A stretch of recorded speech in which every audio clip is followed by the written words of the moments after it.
അസാധാരണമായ പ്രതിഷേധമാണ്. ഉറപ്പായിട്ടും അസാധാരണമായ പ്രതിഷേധമാണ്. ഇത് നമ്മൾ ഇന്നലെയാണല്ലോ ഇത് MOU ഒപ്പിട്ട് നമ്മളേതായാലും മീറ്റ് ദ എഡിറ്റേഴ്സിൻ്റെ സമയത്താണ് MOU ഒപ്പിടുന്ന വാർത്ത വരുന്നത്.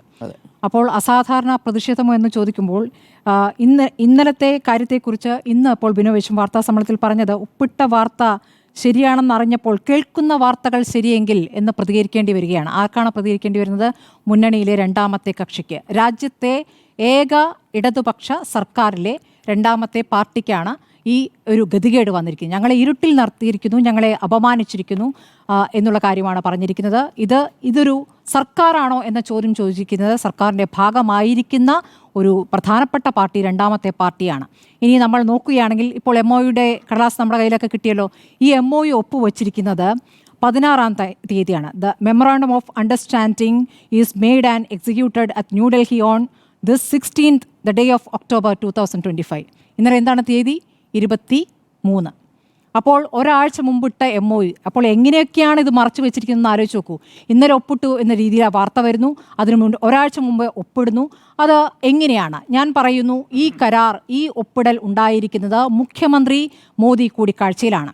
ഇവിടെ പല പദ്ധതികൾക്കും നമുക്ക് പണം തരുന്നില്ല എന്നൊരു സാഹചര്യം, ആ കാര്യം പ്രധാനമന്ത്രിയുമായി മുഖ്യമന്ത്രി സംസാരിക്കുമ്പോഴാണ് ഈ ഒപ്പിടലിലേക്ക്, PM ശ്രീ ഒപ്പിടലിലേക്ക് എത്തിയിരിക്കുന്നത്. അതിനു മുമ്പ് ധർമ്മേന്ദ്ര പ്രധാനെ വിദ്യാഭ്യാസ മന്ത്രി കാണുന്നുണ്ട്. PM ശ്രീയുടെ കാര്യത്തിൽ PM ശ്രീയാണല്ലോ, PM-ൻ്റെ കാര്യമാണല്ലോ, PM-ൻ്റെ പദ്ധതിയാണ്, അതിൽ വിട്ടുവീഴ്ച ചെയ്യാനാകില്ല എന്ന കാര്യം അറിയിക്കുന്നു. ഫണ്ട് കിട്ടണമെങ്കിൽ അതിൽ ഒപ്പിടേണ്ടി വരും എന്ന് പറയുന്നു. അതിനുശേഷം മുഖ്യമന്ത്രി പ്രധാനമന്ത്രി കൂടിക്കാഴ്ചയിൽ ശേഷമാണ് ഈ തീരുമാനമുണ്ടായത്. അതിനുശേഷം നോക്കൂ, 22-ാം തീയതി മന്ത്രിസഭാ യോഗം ചേരുന്നുണ്ട്, മിണ്ടിയിട്ടില്ല ഒരക്ഷരം. നാണംകെട്ട നിൽപ്പാണ് CPIയുടേത്, നാണംകെട്ട നിൽപ്പാണ്. അതാണ് ബിനോയ് വിശ്വം പറഞ്ഞത്, ഇതൊരു സർക്കാരാണോ ഇതൊരു മുന്നണിയാണോ എന്ന്. LDF സർക്കാർ എന്നാൽ എന്താണ്, LDF എന്നാൽ എന്താണ് എന്ന് CPM-നെ പഠിപ്പിക്കേണ്ട അവസ്ഥ CPIക്ക് വന്നിരിക്കുകയാണ്. അത് അവരുടെ നിസ്സഹായ അവസ്ഥയിൽ നിന്നല്ല, ഇടതുപക്ഷ നിലപാടിൽ ഞങ്ങൾ ഉറച്ചു നിൽക്കുന്നു എന്ന് പറഞ്ഞുകൊണ്ടാണ് CPI അത് വ്യക്തമാക്കുന്നത്. ഇടതുപക്ഷ നിലപാട് CPM-നെ CPIക്ക് പഠിപ്പിക്കേണ്ടി വരുന്ന സാഹചര്യം, അത് ഏറ്റവും നാണംകെട്ട അവസ്ഥയാണ്. ആ നാണംകെട്ട അവസ്ഥ CPIക്ക് മാത്രമല്ല CPM-ന് കൂടിയുണ്ട്. ഇന്ന് CPM സംസ്ഥാന സെക്രട്ടറിയും വാർത്താ സമ്മേളനം നടത്തിയല്ലോ. അദ്ദേഹം പറയുകയാണ്, ഇടത് മുദ്രാവാക്യങ്ങൾ, ആ മുദ്രാവാക്യങ്ങൾക്കനുസരിച്ചാണ് സർക്കാരുകൾ പ്രവർത്തിക്കുക എന്നാണോ നിങ്ങൾ കരുതിയത്? നിങ്ങൾ എന്തൊരു തെറ്റിദ്ധാരണയിലാണെന്നാണ് പറയുന്നത്. അപ്പോൾ ഇടത് മൂല്യങ്ങൾ, ഇടത് മുദ്രാവാക്യം അതൊന്നും നടപ്പാക്കാനല്ലാതെ മറ്റേതൊരു മുദ്രാവാക്യം നടപ്പാക്കുകയാണല്ലോ, മറ്റേതൊരു അജണ്ട നടപ്പാക്കുകയാണല്ലോ. അങ്ങനെയാണെങ്കിൽ ഇടതുപക്ഷ സർക്കാർ എന്തിന്? ഇടതുപക്ഷ സർക്കാരിനെ ഇടതുപക്ഷ മനസ്സുള്ളവർ വോട്ട് ചെയ്യുന്നത് എന്തുകൊണ്ടാണ്? ഇടതുപക്ഷ നിലപാട് നടപ്പാക്കുമെന്നുള്ളതുകൊണ്ടാണല്ലോ. ആ നിലപാട് ഞങ്ങൾക്ക് നടപ്പാക്കാൻ കഴിയില്ല, ഞങ്ങൾ നിസ്സഹായരാണ്. പുതിയ കാലത്തിൽ എന്നാണ് പറയുന്നത്, പുതിയ കാലത്തിലെ മാറ്റം എന്ന് പറയുന്നത്. പുതിയ കാലത്തിലെ മാറ്റം എന്താണ്? പുതിയ കാലത്തിലെ മാറ്റം എന്ന് വെച്ചാൽ കേന്ദ്രത്തിന് വഴങ്ങുക, നയം മാറ്റിവെക്കുക, പണം വാങ്ങുക എന്നതാണോ പുതിയ കാലത്തെ മാറ്റം? അതാണോ പാർട്ടി സെക്രട്ടറി ഉദ്ദേശിച്ചിരിക്കുന്നത്? നോക്കൂ, ഈ MOU ഒപ്പിടുമ്പോൾ എനിക്ക് തോന്നുന്നു CPM general secretary MA baby പോലും ഇത് അറിഞ്ഞിട്ടില്ല. കാരണം അദ്ദേഹം പോലും പറയുന്നത് ദേശീയ വിദ്യാഭ്യാസ നയം നടപ്പാക്കാനാവില്ല, പണം കിട്ടട്ടെ എന്നുള്ളതാണ്. അപ്പോൾ അതൊക്കെ പറയുന്ന സമയത്തും ഇതിനകം ഒപ്പിട്ട് കഴിഞ്ഞിട്ടുണ്ട്. അദ്ദേഹത്തിൻ്റെ പ്രതികരണം 2-3 ദിവസം മുമ്പാണല്ലോ വന്നത്.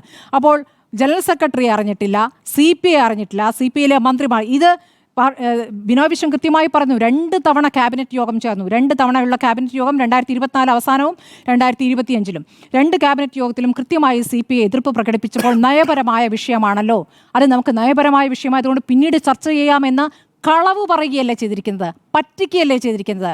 അപ്പോൾ ഒരു വഞ്ചനയാണ് നടത്തിയിരിക്കുന്നത്. ആ വഞ്ചനയിൽ പ്രതിഷേധം CPIക്ക് മാത്രമല്ല, ചെറു പാർട്ടികളാണ്, മന്ത്രിമാരൊന്നും ഇല്ലെങ്കിലും RJDയും നിലപാട് വ്യക്തമാക്കിയിരിക്കുകയാണ്, ഞങ്ങളെയും പറ്റിച്ചു എന്ന്. ഇന്ന് NCPയുടെ മന്ത്രിയും പ്രതികരിച്ചിരിക്കുകയാണ്, ഞങ്ങളെയും പറ്റിച്ചു, ഞങ്ങളും അറിഞ്ഞിട്ടില്ല എന്ന്. ശശീന്ദ്രൻ എന്ന് പറയുന്ന എല്ലാ കാലത്തും പിണറായി വിജയനൊപ്പം നിൽക്കുന്ന, CPM-നൊപ്പം നിൽക്കുന്ന ഒരു മന്ത്രി, ആ മന്ത്രിയും പറയുകയാണ് ഞങ്ങളും അറിഞ്ഞിട്ടില്ല എന്ന്. അങ്ങനെ മുന്നണിയിലെ ചെറുകക്ഷികളടക്കം കുഞ്ഞു കുഞ്ഞു പാർട്ടികളൊക്കെ ചേർന്നിട്ടൊരു വലിയ മുന്നണിയായിരിക്കുകയാണല്ലോ. അത്രയധികം പാർട്ടികളുണ്ടല്ലോ, 11 പാർട്ടികളുണ്ടല്ലോ. അപ്പോൾ അവരൊന്നും അറിയാതെ ഞങ്ങൾ മാത്രം അറിഞ്ഞാൽ മതി എന്ന ഒരു തീരുമാനത്തിന് പിന്നിൽ എന്താണ്? ഇനി പറയുന്നു, കുട്ടികളെ അങ്ങനെ പെരുവഴിയിലാക്കാൻ പറ്റില്ല എന്നാണല്ലോ വിദ്യാഭ്യാസ മന്ത്രി പറയുന്നത്. 2023 തുടങ്ങിയ പദ്ധതിയാണ്, 2027 വരെയുള്ള പദ്ധതിയാണ്. അതിൽ ഈ സർക്കാരിൻ്റെ അവസാന കാലയളവിൽ ഈ വഴിയാധാരമാകലിനെക്കുറിച്ചുള്ള ഈ ശ്വാസമുട്ട് എന്താണ്? ഈ 3 വർഷം എവിടെയായിരുന്നു ഈ ശ്വാസമുട്ടൽ? അപ്പോൾ ആ ശ്വാസമുട്ടലിന് പിന്നിൽ മറ്റെന്തൊക്കെയോ ഉണ്ട്, മറ്റെന്തോ ധാരണയുണ്ട്, മറ്റെന്തൊക്കെയോ വിട്ടുവീഴ്ചകളുണ്ട്. അതെന്താണെന്നാണ് മനസ്സിലാക്കേണ്ടത്. BJP നോക്കൂ, BJP ABVP നോക്കൂ, ആദ്യം തന്നെ വന്ന മന്ത്രി ശിവൻകുട്ടിയെ അഭിനന്ദിക്കുന്നു, അതിനുശേഷം കേന്ദ്ര സർക്കാരിൻ്റെ അഭിനന്ദനവും വരുന്നു.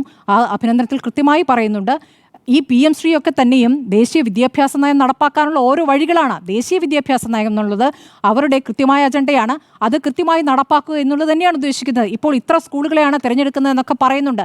അതിൽ അപ്പോൾ ഈ പറയുന്ന ഫണ്ട്, പറയുന്ന വികസനം, സ്കൂളിൻ്റെ വികസനം ഒക്കെയാണ് പറയുന്നത്. ശരി, അതൊക്കെ അവിടെ നിൽക്കുന്നു. പക്ഷേ കരിക്കുലവുമായി ബന്ധപ്പെട്ട കാര്യങ്ങളുണ്ടല്ലോ, കരിക്കുലത്തിലേക്ക് തൊടാൻ ഞങ്ങൾ അനുവദിക്കില്ല എന്നാണ് പറയുന്നത്. അത് പറയുന്നതിൽ എത്രത്തോളം യാഥാർത്ഥ്യമുണ്ട്? അതിൽ പറയുന്ന ഒരു കാര്യം എന്താണ്? ഞങ്ങളിതാ അവിടെ പഠിപ്പിക്കാത്ത പാഠങ്ങൾ ഇവിടെ ചേർത്തുകൊണ്ട് പുതിയ പാഠപുസ്തകം കൊണ്ടുവന്നിട്ടുണ്ട്. അതൊരു ശരിയായിരിക്കാം. അങ്ങനെയാണെങ്കിൽ തോമസ് ഐസക്കിനെ പോലുള്ള വ്യക്തികൾക്ക് വളരെ ദുർബലമായിക്കൊണ്ട് ഇവിടെ നമുക്കൊരു PT ഉണ്ടല്ലോ, നമുക്കിവിടുത്തെ അധ്യാപകരുണ്ടല്ലോ, അവരത് നടപ്പാക്കാതെ, അതായത് വേറെ കരിക്കുലും വേറെ ടെക്സ്റ്റ് ബുക്കും വന്നാൽ നമ്മളത് നടപ്പാക്കാതെ നമ്മളതിനെ പ്രതിരോധിക്കുമല്ലോ എന്ന് പറയേണ്ടി വരുന്ന അവസ്ഥ. അപ്പോൾ ഇതൊന്നുമല്ല. ഇപ്പോൾ മറ്റൊരു ഫേസ്ബുക്ക് പോസ്റ്റ് കൂടി ഇപ്പോൾ ചർച്ചയാകുന്നുണ്ട്. 15 പോയിന്റുകൾ പറഞ്ഞുകൊണ്ട് ഇപ്പോഴത്തെ മന്ത്രി മുഹമ്മദ് റിയാസ് 2020 ഇട്ട ഒരു പോസ്റ്റ്, ഈ വിദ്യാഭ്യാസ നയത്തെ വിമർശിച്ചുകൊണ്ട് പറയുന്ന ഒരു പോസ്റ്റ്, അത് വിശദമായി തന്നെ പറയുന്നു എന്തിനെയൊക്കെ എതിർക്കണം.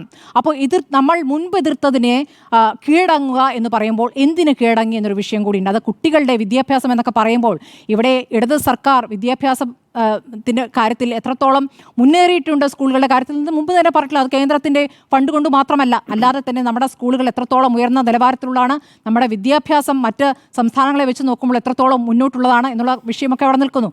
ഇനി അപ്പുറത്ത് ഉടനെ ഈ CPM-മായി ബന്ധപ്പെട്ട് അല്ലെങ്കിൽ ഇടത് സർക്കാരിൽ CPM എടുത്ത നിലപാടിനെ CPM വിമർശിക്കുന്നതിനെ കുറിച്ച് പറയുമ്പോൾ കോൺഗ്രസ് നടപ്പാക്കിയല്ലോ എന്നാണ് പറയുന്നത്. കോൺഗ്രസ് നടപ്പാക്കിയിട്ടുണ്ടെങ്കിൽ അവരും തമ്മിൽ എന്താണ് വ്യത്യാസം?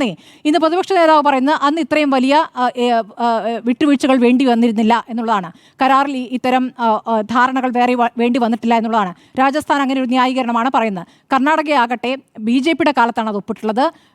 കോൺഗ്രസ് സർക്കാർ വന്ന ശേഷം അതിൽ ചില മാറ്റങ്ങൾ വരുത്താനുള്ള ശ്രമമുണ്ട്. NEP നടപ്പാക്കില്ല എന്ന കാര്യം കൂടി അവർ പറഞ്ഞിട്ടുണ്ട് എന്നുള്ളതാണ് ഞാൻ മനസ്സിലാക്കുന്നത്. മറ്റ് കോൺഗ്രസ് ഭരിക്കുന്ന സംസ്ഥാനങ്ങളുടെ കാര്യം എനിക്കറിയില്ല.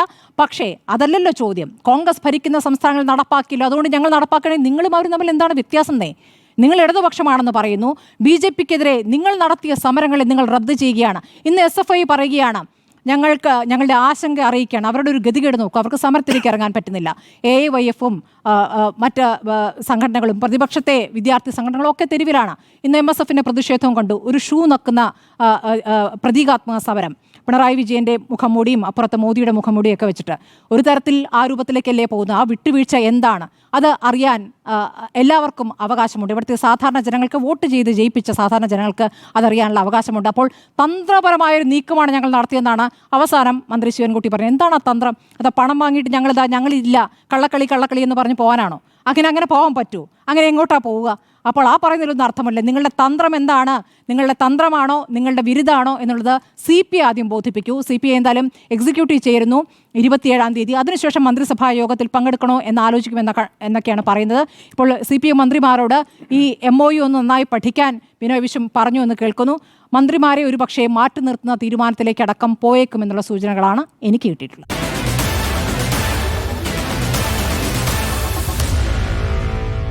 Meet the editors.